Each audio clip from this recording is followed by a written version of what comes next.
So now we're coming into the kitchen to inspect the dishwasher. So the first thing we want to do is open it up. We want to make sure that that door will stay at that angle. We want to reach in here and close the soap dish.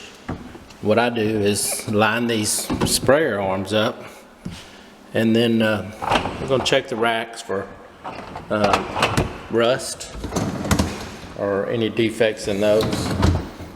And then we will just close that dishwasher and let it start running.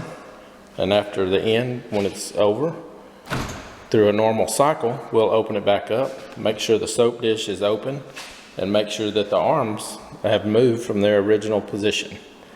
And that's all there is to inspecting that part of it. And then we'll look under the sink, and we want to make sure that that drain hose has an air gap in it at the top, that it doesn't just come straight up from the bottom into the plumbing system.